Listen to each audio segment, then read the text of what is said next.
Welcome, welcome, welcome. We're up to about 50, still rolling in. Feel free to engage in the chat. We're about to get started, y'all. It's been an interesting talk. Got a really some great esteemed guests tonight with us. It's going to be just absolute fantastic. I'm going to go ahead and share my screen and we will get started.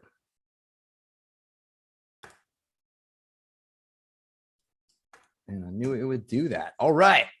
Everybody can see my screen okay? Fantastic. Fantastic. Okay. Well, welcome, welcome, welcome, everybody. Amazing Design People Lists After Hours, the Uncensored edition, number 7. Can designers be good for business? Before we get into what that means and our esteemed guests, first, and maybe not the most important thing, but first, me. My name is Kasey Randall. I'm a senior interaction designer at SiriusXM, and I'm your host for this evening. This is After Hours, guys. So look, hopefully you're not at work, but grab a beer, grab a drink, join us. It's going to be uncensored. ADPList, what are we? Right? We're a global community, guys. We're based on genuine connections. We foster inclusive space. We're building a support network for us to come together, learn from each other, and of course, strive to be better. Working with a bunch of different companies around the world, as you can see here. Some of our milestones, y'all. We've got over 8. Oh, hang on, sorry. Laptop was cutting that off. 2,000 plus mentors, y'all. 5,000 one-on-one sessions so far in a little over a year. Over 80 events in over 70 countries. Give ourselves a round of applause. What an amazing, amazing achievement. And look, this is just the start, just scratching the surface. Couple things, y'all, couple of guidelines. First of all, this event will be recorded. So you're attending, you're granting consent. Thank you for that. This is for mature audiences. Viewer discretion is advised. We'll be using adult language, most likely, at least I will be, and you've been warned. We're using a new thing for Q&A, Pigeonhole. Look for the link in the chat. You can ask questions in there. You can even vote to, if you really enjoy somebody else's question, you can vote it up and it will be moved up the list. Of course, no hate speech, no bad behavior will be tolerated at all. And we will be taking group selfies. Hopefully you'll turn your cameras on and join us and show us your beautiful faces, because we miss you all. And then, of course, if you post any takeaways on social media, please tag ADPList at ADPList and hashtag amazing together. All right. Well, since we got that out of the way, let's move on to our esteemed guests. Very, very excited for this, y'all. Actually, sorry, we're gonna go over the Mashope for the signature selfie. We're gonna kick that off first, right? Yeah, sure. Thank you so much, Kasey. Yes, so thank you, everyone. We'd like to take selfies. So if you can, please turn on your cameras. Want to see your smiling faces. I have everyone in here. Thank you so much for turning on your camera. Let's give some people a couple of, I can see you. Hi, Sam. Hi, Katharina. Hi, Robert. Hi, Mariana. Seeing everyone. Thank you. Hi, Gilbert.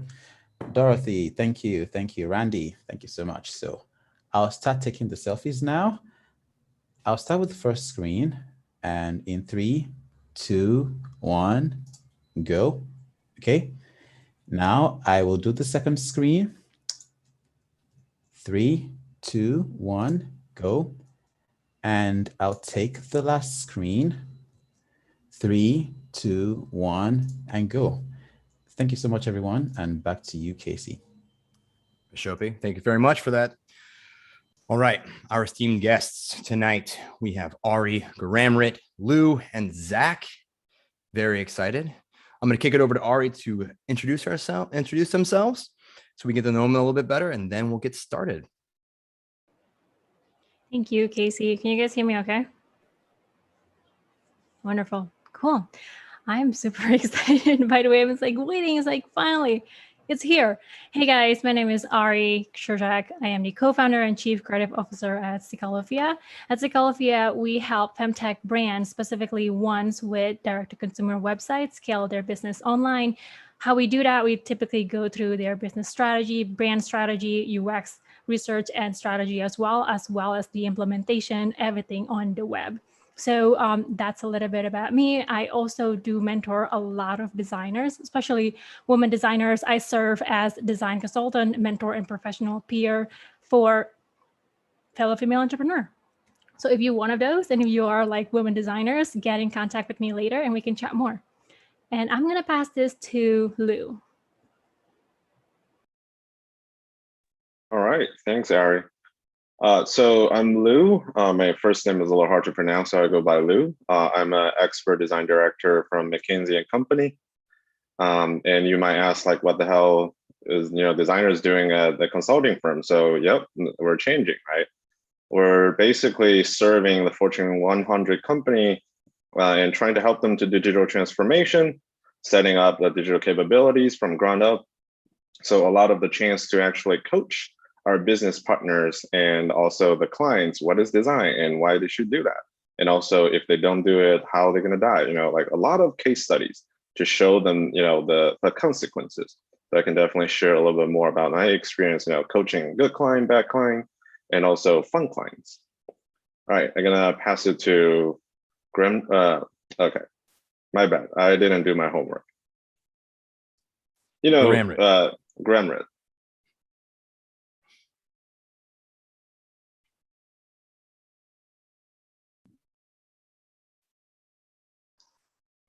Finally, I can't unmute myself. I was like, why can I not unmute myself? Yeah, so I am good. Amrit. You can pronounce me, you can call me Amrit for short. I know my name is pretty long and it can get butchered. I'm a senior strategy manager for both product and design for TELUS. TELUS is one of the largest telco companies in North America or Canada. And I've been here for pretty much about 2 years now. And I'm on the home solutions portfolio. So we sell like internet, TV, home security, home phone, online security, and also health products. That's to name a few. I have a vast variety of background from all the way from Salesforce to product design to actually working for retail at Best Buy.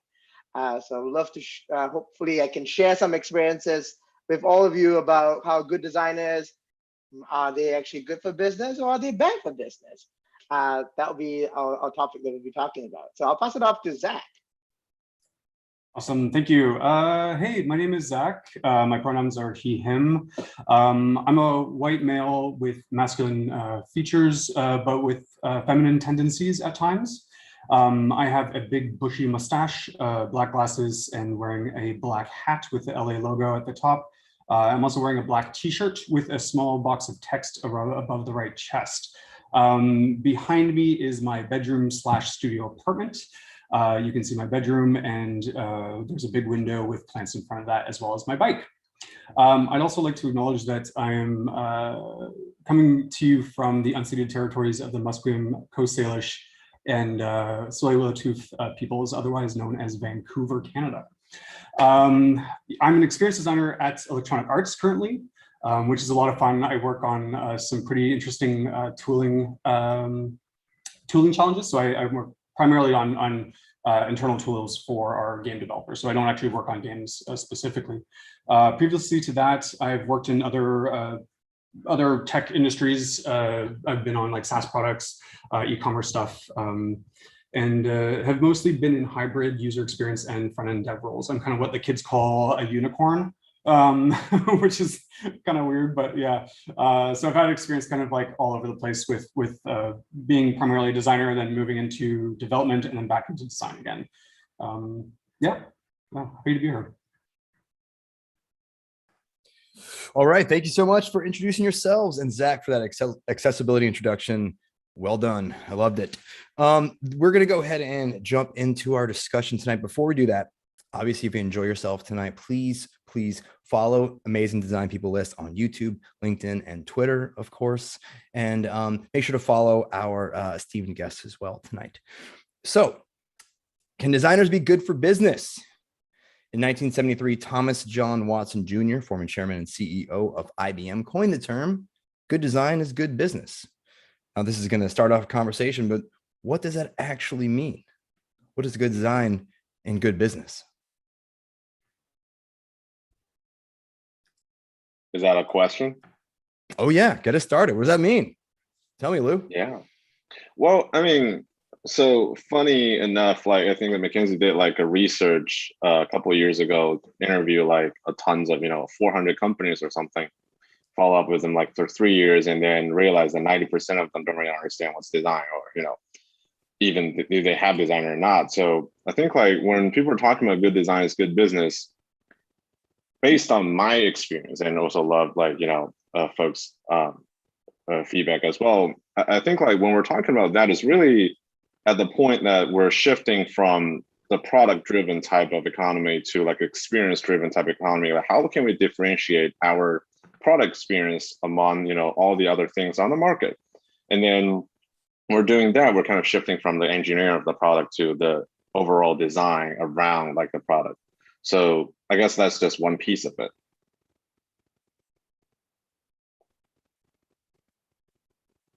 Anybody else have anything to add? Disagree? No, and I think it's. I hope you guys can hear me clearly and see me clearly. My internet's been really choppy, so I do apologize. But I think it's also important for us to understand how design is a role in business, or has become a role in business. I think more and more we've always heard and coined this term. Does design have a seat at the table?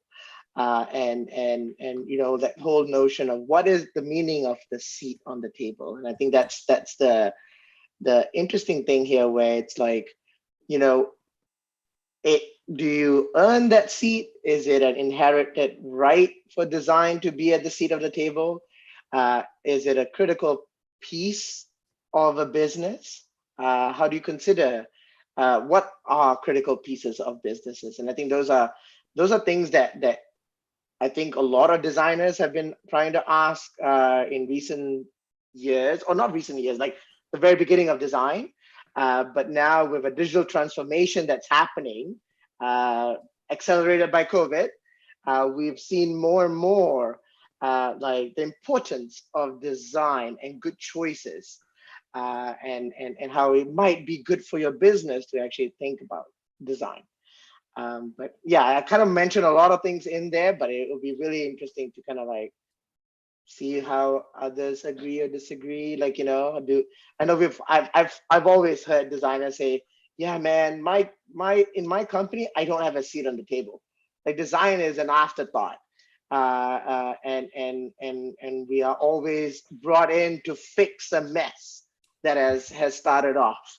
And now how do you get ahead of that mess coming up, and kind of like go from there? But I will pass it off to my other panelists. What are your thoughts? That you mentioned that, like it's like being on the opposite end of the table, where it's like I've been in an engineering position. I've had those same conversations where it's like, where does that, when, like engineering needs a spot at the table. Like we aren't like included in this conversation. We need to be here earlier. We need to be involved sooner. And it's so funny because now I'm seeing that on the other side where it's also like, now that I've moved more into design, it's also like design needs a seat at the table. Why are we bringing in design earlier? Like it's just, I feel like it's this problem that is just always there. But it's like, it depends on where you work, right? There's always this like notion or this concept of like, companies being either like engineering focused or design focused. Like I hear like companies, like people will say, like refer to Google and they'll say like, it's either this goes between two. I think of Google as like a design company, but it's also like engineering company. But people will say that it's engineering focused. And I'm always curious about why there has to be that focus on one or the other, right? Why isn't it more about like, what is the end goal here, instead of like, what is it driven by, engineering or design? It's like, well, it should be driven by both of those things, all of those things, right? I love everything that you guys already mentioned. That really got me thinking around collaboration versus isolation, right? In a lot of the different teams under one company. I also think there is this like one main thing that will always bring every different team together, which is the brand. We're really trying to create this, brand experience on every single aspect, on how each user is going to come into the company, experience the product, experience the services, whatever that might be. And I have seen that change bit by bit, right? Maybe in the past, it was really hard to kind of get people from the brand side of things, the design side of things, the engineering side of things to just come together and really brainstorms and collaboratively working towards something, working towards a specific goal that the company is trying to set.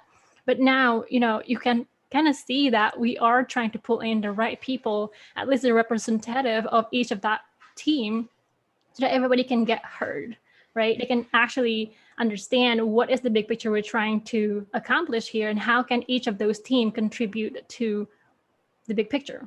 I mean, if you ask me, like, does good design contribute to good business? Oh yeah, definitely. I was about to say heck yes, but I don't typically swear. Kasey does. But yeah, I couldn't agree more. I feel like there's this new things that is shifting, and I feel like a lot of the designers need to also educate themselves in terms of like how much strategy do you need so that you can also contribute and have that seat on the table. Because without understanding that, I don't think you're even going to be invited, because you don't have the insights about how this is going to affect the business. Because everybody, the C-level executives, all of them is going to ask you back, why does this matter for the company? Right. It's like some advice I always give designers is like it may sound like really boring and like not exciting for design, but learn metrics, like learn the business, like attend the metrics meetings. Like if you get invited to metrics meetings, like you may not be excited by that or interested, but go and learn it. Because then once you can speak that language, then you'll get that seat at the table, or at least it makes it much easier. Like what you're saying, Ari, is like to be able to sell your designs in the context of how this will translate into essentially profit or good business. Once you can start communicating your designs in that way, they're going to be looking to you to be that voice. So I always say, yeah, go learn the metrics. It may be dry. It might be the most boring meeting that you're in, but like go and do it and learn that language, right? Sorry. Oh, go ahead, Lou. No, I guess I'm just gonna drop a bomb, and probably you guys are gonna hate me, but okay. So here's the thing: why design does not have a seat on the table? I have a theory, because design is cheap. Okay, so why design is cheap? Because if you think about a company, and then especially for a larger size company, the reason why you have a table is not because like you're good or you're innovative, or it's because like you cost a lot. If you think about who's on the table, engineering is on the table because they own a lot of assets. Like anything they're doing, it costs a lot. Ops has a seat on the table because it costs a lot for them to change things. Design is actually the most agile piece, like within all of these work streams. So most of the time, like when we're seeing, especially larger companies, when we're trying to do trade-offs, is like, should we change the engineering team? Oh, no, because we have like 200 engineers and it costs too much. Should we change the business ops? Now, like regulations, like we have to lay off people. Designer, we have like 20 designers that's probably can't cover like all the design needs around the company. Well, you know what? They can be agile, as it is. I feel like that's kind of like bringing up, because if you think about design, especially from a historical perspective, design kind of starts as a client service. It's supposed to be agile. It's like we're experts. We're, light in asset, light in capital. I feel that nature, if you bring it back to, like our current set of company, that's like what people's old mindset, like that's where they, that's how they start to think about, oh, you know what, the design team, they can just do whatever, we ask them to. And especially, like, because they don't really cost much. That's a really good point though, Lou. And I think right now, a lot of companies are thinking in the same mindset where, it is cheap to outsource it to vendors who can design. Great, can do it.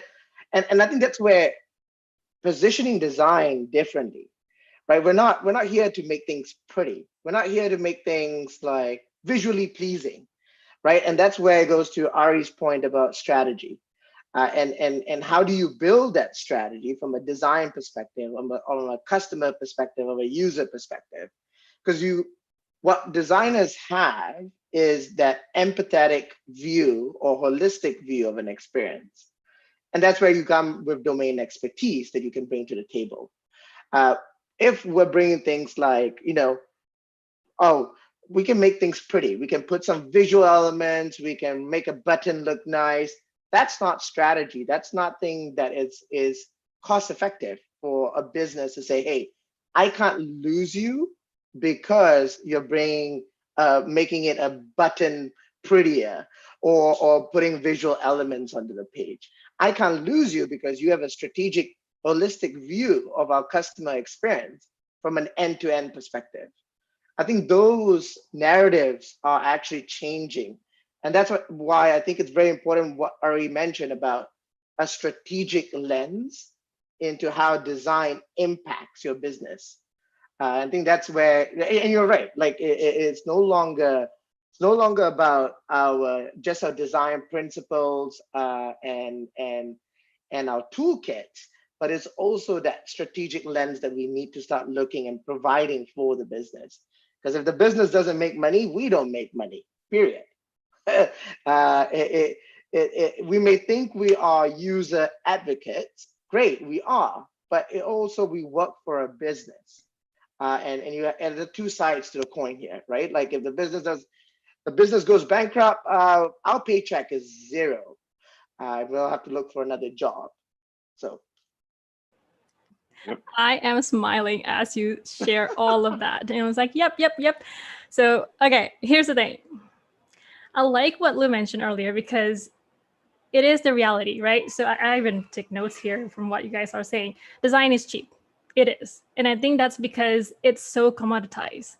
I think a lot of designers just like, go out there. It's like, okay, yeah, pay me anything. I'll do it. I started off that way too. And I can't blame any other young designers doing the same thing. But there are a lot more, discussion and, education and trainings that we're all have shared now to young designers in order, to really prep them. Don't do that because that is really going to hurt our industry. I do want to also share that, strategy has become really interesting these days. And I think any designers can now start learning strategy in any way, shape, or form, right? Just start thinking about that and start learning how businesses really speak, what do they need, what can really impact, their business and how design can contribute to that. Because it really is, like you said, Amrit, it's the thinking that is really valuable for the business. I have this, a design explanation from Marty Neumeyer. I'm not sure if you guys know who he is. He's like the branding god out there. He has a ton of books around branding and design. So I'm going to share with you one of his explanation about what design really is. So according to him, design is the discipline or process of changing an existing situation to a preferred one. So if you really, think about it, let it sit to you. It's not about making things prettier. It's just making things to be a preferred one, whatever that may be. It could be like to increase ROI, maybe to increase a certain, metrics, whatever that might be, right? I don't know where I'm going with this, but I'm just so excited for this topic. No, I think Ari, you're right. And I'm not going to throw out a question without a potential answer, right? I think I got most of this. So let me share a very quick story and then I'm going to get back to you. I feel like the way I'm thinking about it is when we're thinking about design, if we're thinking about design as a pure execution, then it is some sort of almost feel like a task squad trying to create stuff versus I feel like a lot of times when I see how design truly touch the C-suite's heart is the way we use design lens to redefine the problem. So for example, if you think about I did one study and keep telling the stories for 100 times, is I was serving an airline and then they're saying I want to redesign our boarding experience. And then the client or the COO or someone is yeah, our boarding experience is, we feel it's great because, when the flight is there, we open the gate, we get people on, we close the gate, it takes us 5 minutes. But I just don't understand why people hate it. And then we do tons of research, observation, interviews. We tell them, you know what? you think that's boarding, but that's not what the passengers think. They feel like they get stuck by the gate. They don't know when the flight's going to come. They're not even dare to go to the bathroom because they feel like they're going to miss it. So that's the moment that you redefine the problem using exploratory approach, which, like business people hates that because they want something, can you just like doing like an issue tree and, they show me like a piece. So I feel like one of the key things here is like, how can we use our design lens to help redefine the problem? And then I feel like that's probably the easiest way right now, at least, to unlock, like the value or the path to the table, I will say. Yeah, I really, really like that. But there's something I wanted to like think about too. When you mentioned like design is cheap, but I think on the flip side, design is also the most risk for being expensive, I think. And I'm sorry if we're jumping around back to this other thing. So I apologize. But I was just kind of thinking about it over the time, and it was like, I think, engineering is really interesting because like engineering, it's like, yes, you have like a solution, right? Like you can or cannot do it, right? Whereas design, I think there's that fear that if we engage design, it's going to blow this thing up a lot bigger. Or it's like, or design is going to take it and then they're going to get all engaged with the users and they're going to like come back and like give us some new problem or that we don't think is the problem. And so I think there's that fear that design is going to actually make it more expensive than they assume it is, right? They're like, oh, design's going to want more revisions, or design's going to want iterations, or design's going to, want to spend time doing research. Like that's a thing I think is there too. So I think, yes, design is probably cheap, but it's also that it's perceived that it's the most risk for cost, potentially. And I'm sorry, I didn't mean to like totally derail that thought, Lou, because I think there was something we were going with that too, but I wanted to get that out. Sorry. I also want to add, like, crap design is pretty cheap, and that's something that we should also acknowledge, because you could get really crappy designs for really dirt cheap, and it goes to your point, Zach, like the time and effort you make or you put into solving the problem or even redefining the problem, like what Lou mentioned, is an art. It's a domain expertise that a designer has. And I think that's something that we shouldn't cut ourselves some slack. Like we should cut ourselves some slack, that we have learned this craft. This is a way to look at problem solving, a way of design thinking. This whole notion of design thinking is like thrown around anywhere and everywhere now, but it's actually a craft that designers go through and learn about. My personal opinion, every designer is a strategic individual who looks at it from a customer's lens or a user's lens. So you strategically have the capability to, I would always say, manipulate how a customer feels or experience whatever task that they're doing. That's your superpower, right? It's really, it's the whole a quote that comes from Spider-Man: great power comes great responsibility. And that's where I think we don't realize that we have that power to do so. But in going back to getting the seat on the table, I think it's an important piece to understand why you deserve that seat on the table, right? If you're saying things where, like, a C-level and executive suite doesn't understand what you're trying to drive at, it's your job to actually explain what is the risk factors of not going with a design-led approach, or cutting corners on a design, or losing that out. That is where you're kind of like having those conversations, that tough conversations that we talk about, like the risk aversion and like, and what's the benefits? Like, are you willing to take that risk from a C-level suite to not go with design or go with engineering first? And not to dish on engineering, like I have a computer science background, but I love my engineers. They're my homies or my bros or my best friends. But I also hate them a lot of times because, they cut corners.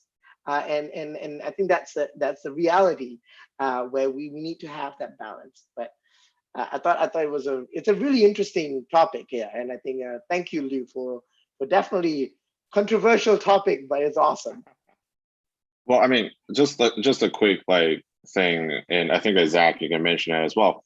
I feel like one of the core thing I noticed is that a lot of the business people, executives, are doing design without knowing they're doing design, and they're doing a horrible job. Like, you have some managers, oh, I'm wondering if we can have a feature can do blah, blah, blah.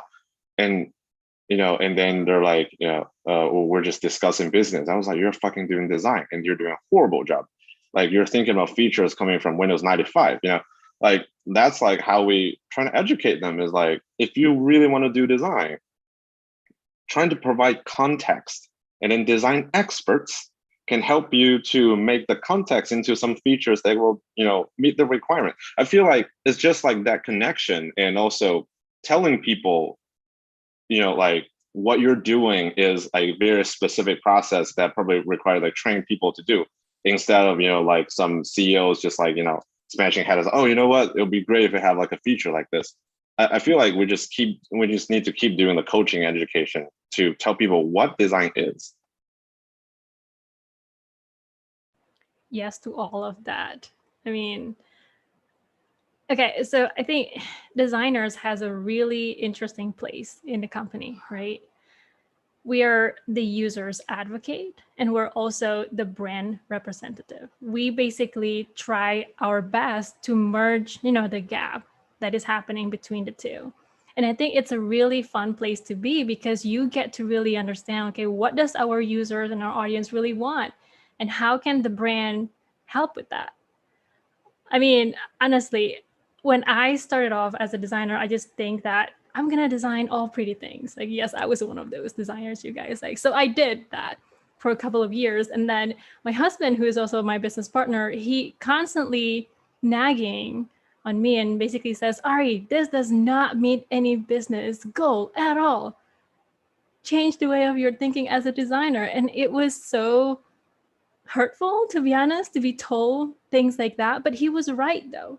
I think I was so over my head thinking about what design really plays. I mean, what role does it really play in a business, right? And then once I start thinking about how does this really affect a brand? How does this really affect the business? And what problem are we really trying to solve here? And what my role is as a designer, it becomes so clear, and you become more, I'm not going to say just respected, but it's more, you have a lot more value to bring to the table, right? And you're able to actually collaborate with all of the other team members, all of the other, the founders, the executives, C-level people.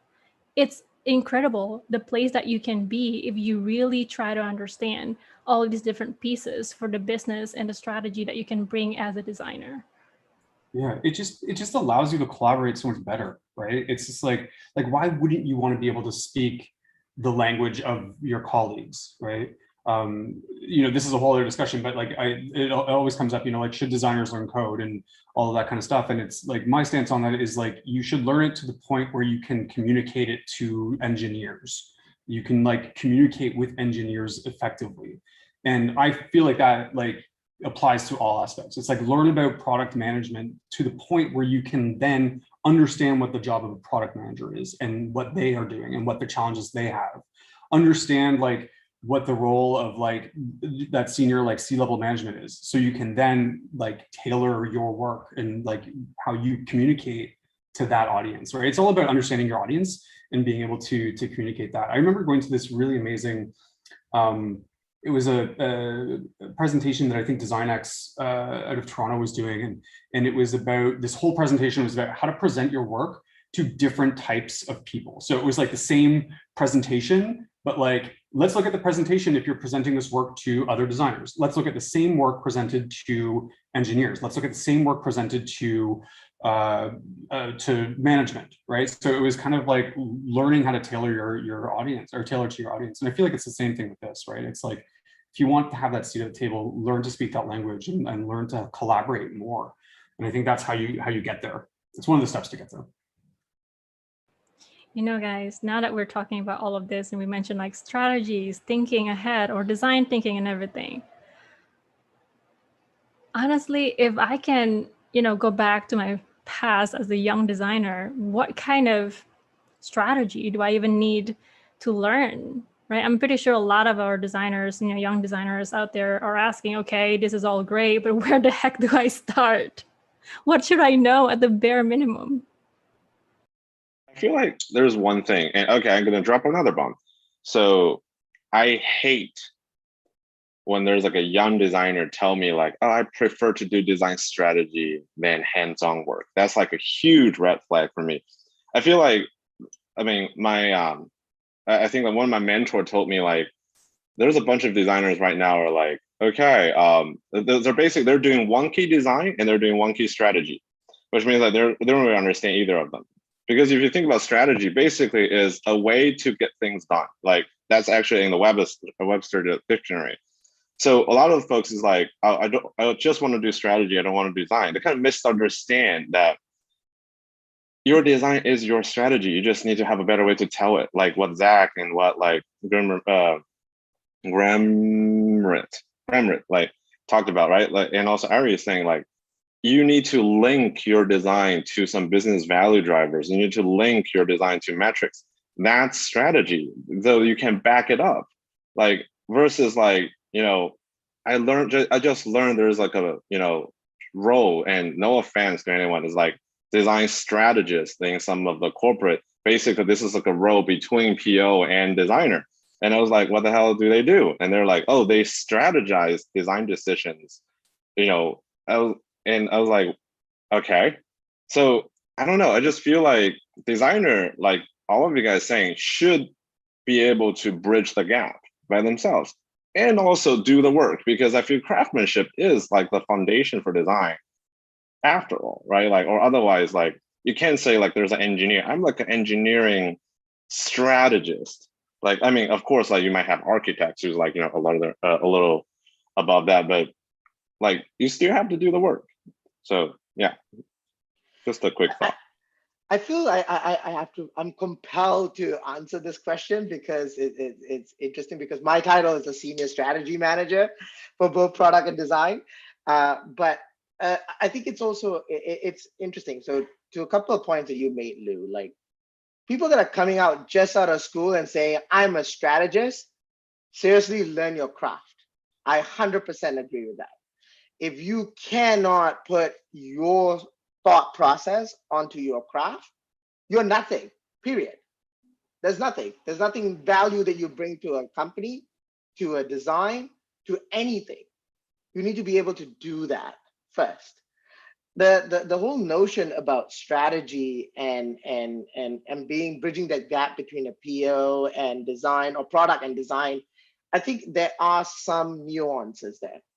And I think one big thing that we need to understand is design is always considered the glue of a company, right? You are gluing business outcomes to engineering, kind of like feasibility and tasks, to productivity within the company itself.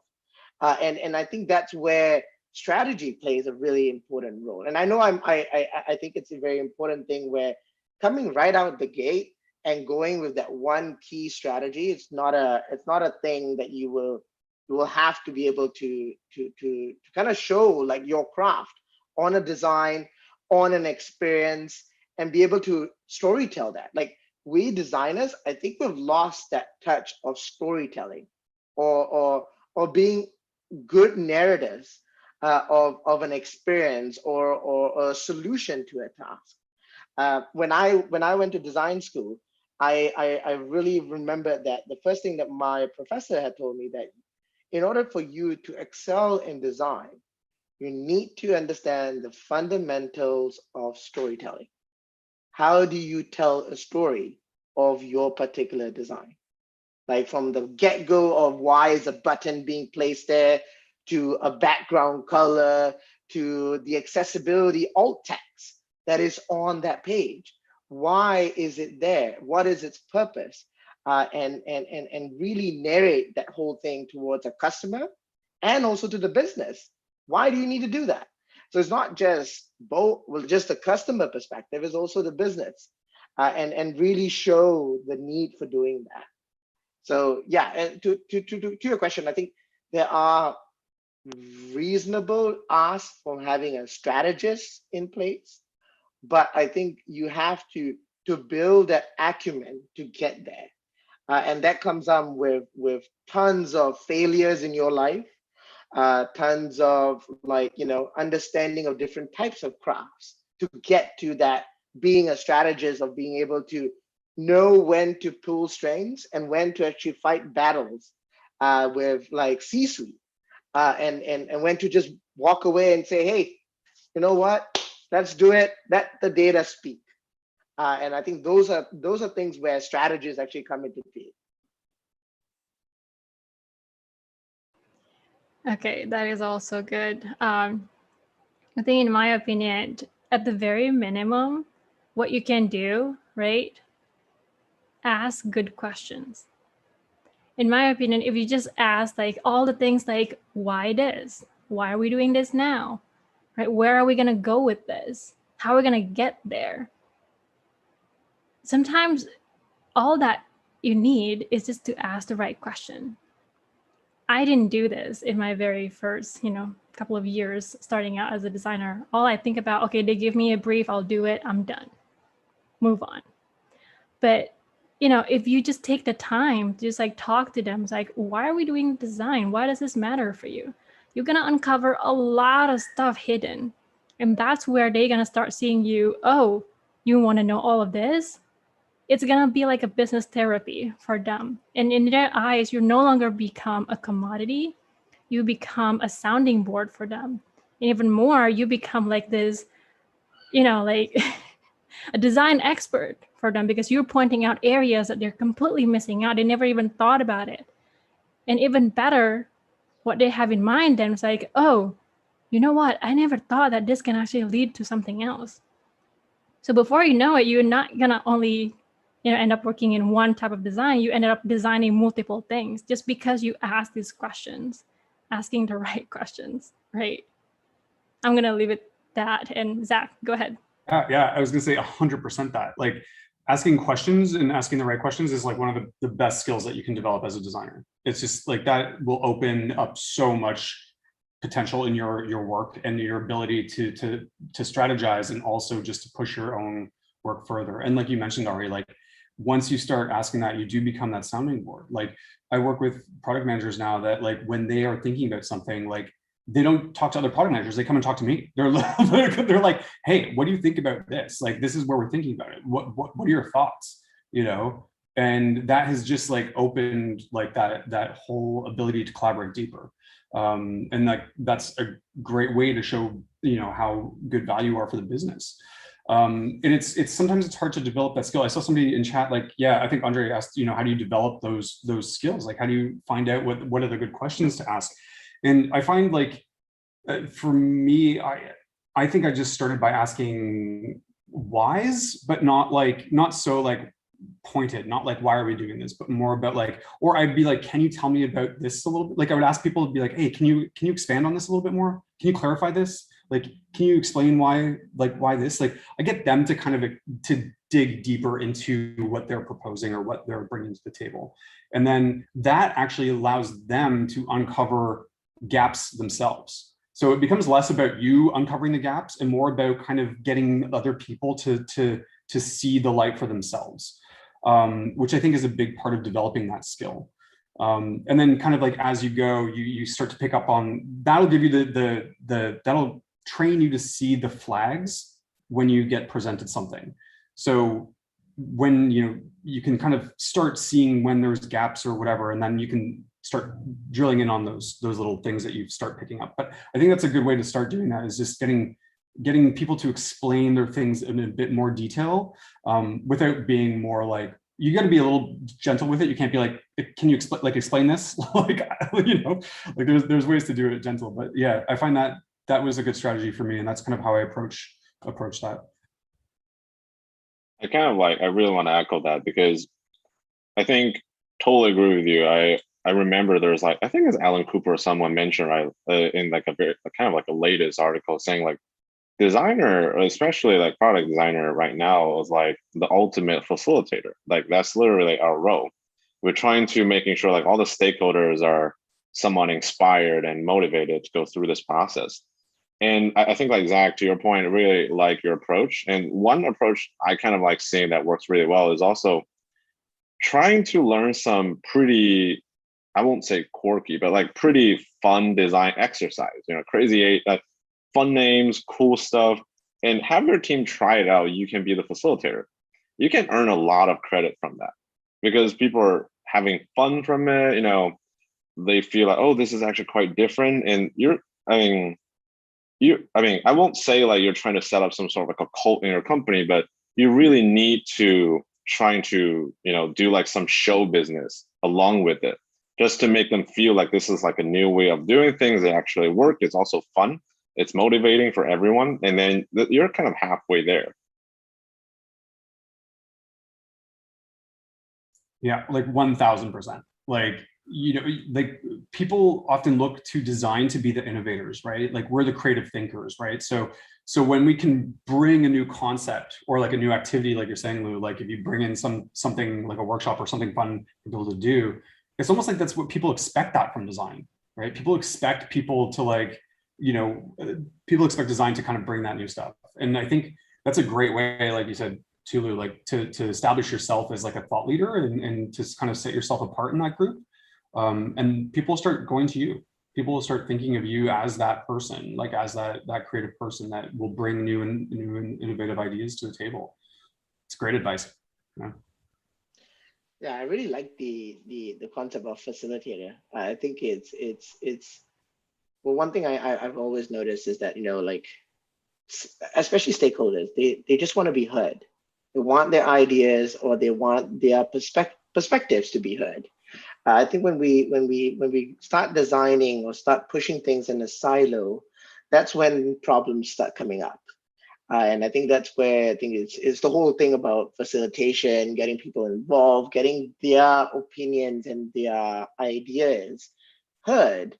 And that, you know, like, hey, we hear you, we see you, like, you know, this is what we're putting into like the ideas that's coming up from all these sessions. And I think those are really powerful things or exercises that we as designers should really start doing. And if we're not doing right now, it's a great opportunity to be that ambassador of design or why design matters to your organization.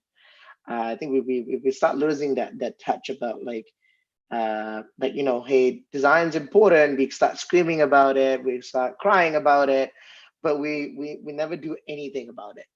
And I think that's this facilitation, and this is a really good exercise to do so. Well, hot damn. I didn't have to interrupt at all. And that was lovely and a fantastic conversation, guys. Thank you all for that. We're going to jump to some Q&A. Very excited. Some really great questions we have come in. And, you know, before I jump to this, let's everybody give our guests a round of applause for such wonderful insights tonight. You guys crushed it. Everybody was having a good conversation. And of course, we appreciate you taking the time today. Let's jump into the first question. This had the most votes and I apologize if I butcher anyone's name. From Colbier. In my experience, design education does not focus on the business side of design, which results in designers not speaking the language the C-suite talks. Do you think design education needs to change? Yes. Yes. 100%. 100%. Yeah, it's not. It's.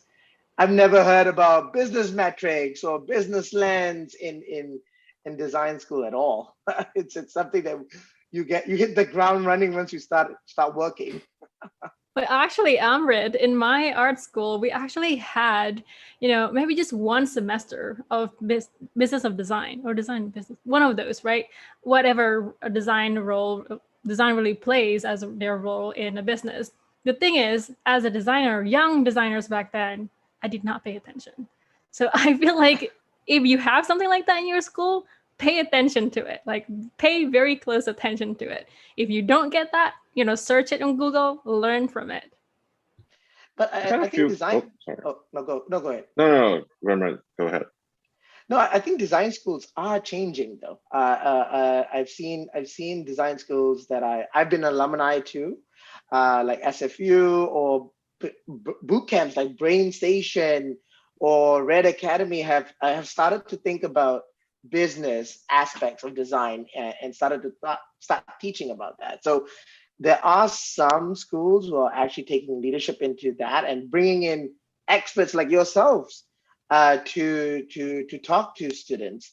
I remember I was invited to chat with students about like my experience in business and how personalization and A/B testing or designing like a scientist that could be really fantastic for designers and businesses. So I think they are, but it's very slow. And I think what will really help us to accelerate that is you going back to your alumni and starting to encourage them to start thinking about business and how designers to better equip them. I think we all have a responsibility to make sure the future designers come out knowing what to expect when they get into the field and not like Lou's example, not become a design strategist right off the gate. But go ahead, Lou. No, I guess I have a slightly different perspective there as I don't know if we need to change design education by itself because we do have a lot of ground to cover, right? As a designer, you do need to learn all the basics, like the classes. But on the other hand, I feel like it's kind of interesting because if you think of a business, for students who are studying business, what they're actually doing, they're studying economics, they're doing, finance, accounting, that kind of stuff. They do have their spike, but also they're interested in all different type of business soft skill practices and other stuff. I feel like I went to Carnegie Mellon, right? So this is one of the school that probably pioneered on a lot of projects that, they're doing project-based classes. They're encouraging people to think from a business perspective. I remember I won a competition with my teammates because I wrote a business case, compared to everyone else who just did design. So, but the fun part is that I remember in my class, because I had a marketing background, in my class, none of the designers actually want to pay attention to, like you mentioned, Ari, to the business stuff. Even when they're doing project, they purposefully back off when we're talking about business strategy and other things. I just want to do design. A very typical student mindset, right? I just want to do the things I like. I feel like it's more about how can we not changing the foundation of the design education, but also encourage students to give them a vision of what actually designer should be, in this current community or in the job market. And they encourage them to practice their soft skills or, business talk outside of the curriculum, which I think that's probably a totally fair ask. I feel it's more about the motivation rather than the content we're trying to give it to them. Well, that was fantastic. For the sake of time, because there's so much to unpack here tonight, but hopefully get to one more. I found this one really interesting. How can we advocate for design thinking without metrics or data to support your voice or perspective? From Shayna. Confidence, swag. No, I mean, seriously, it's actually quite important. I realize a lot of designers in the companies are the quiet ones. I mean, if you think about compared to, the new grad from MBA who's power networking with all the CEOs and, sounds like someone who has been in the company for 20 years. A few designers are way too humble. We're I don't know, I'm going to explore. But the truth is that a very confident presentation can help you to move a long way. Yeah, that's very true. The other thing I would say is and maybe this is not a helpful response, but if you don't have data to support, then I would try to figure out maybe this is not going to be a helpful answer at all. Figure out why. I would be concerned. If you don't if you find yourself in a situation where you have something that's been designed without data or metrics, I would be concerned. And so I would use that as an opportunity to be like, okay, why don't I have these things for this? I know in the context of say like a new designer entering the field, you probably won't have those things. Like coming out of a boot camp or some sort of school where you then have a portfolio of work, and you like that stuff doesn't have metrics or data to back it up. But you might have, well, actually, you might have data depending on how you did the work. But then, you know, I think it's at that point, it is about kind of selling it, like Lou said. It's like about how do you know, what is it? Sell a tomato ice cream to somebody wearing a white gloves or something. There's something about being able to sell something to anybody, right? So it's like learning how to sell your work, right? But yeah, I'd be concerned if you don't have data to back it up. I'd be concerned. I agree with that. It's got to be really hard though not to have any, anything that can help back you up with the data, right? But another way to do it would be through concept. Some of the things that I'm thinking right now is that if you leverage a few different, design principles and things like that, even with your choices of color, your choices of concept, it's got to come from somewhere, right? I think you can always attach it with that. For example, if you choose a specific type of, color palette, why do you choose that particular color palette? You can use color psychology to link it, because then it really backs your thinking and why that particular concept would then align with what you're thinking.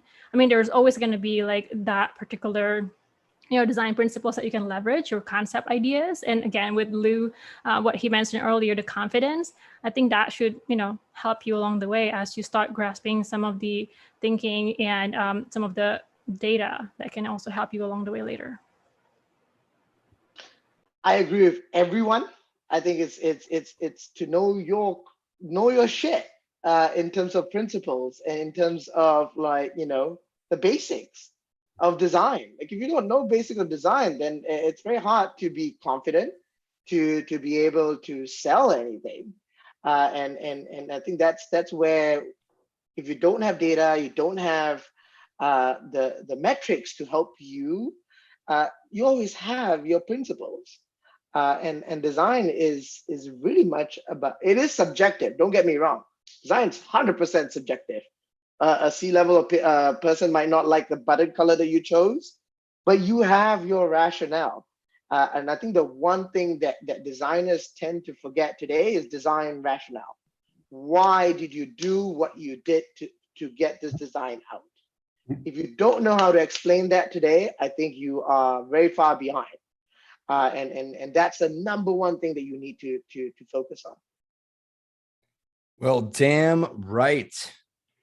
And that's it for tonight. Thanks everybody for joining us tonight. And of course, make sure to follow us on YouTube, LinkedIn, Twitter, all the places. Make sure you follow our panelists on ADPList on social media. Connect with them, book a mentorship with them. Just get involved, go do some great shit. And just remember, it's all about the rationale. It's all about confidence. It's all about knowing your shit. All right. And make sure you're having fun. But also give a round of applause for our esteemed guests tonight. We really appreciate it. Give yourselves a round of applause tonight. We appreciate you showing up. Guests as well, panelists, please hang tight for our debrief. And everybody else, you're free to roll. Have a good night, guys. Bye. Thank you everyone for coming. Yes, thanks everybody for joining. Feel free to go out tonight, get some food, go watch some TV, get some R&R. You've earned it. Netflix.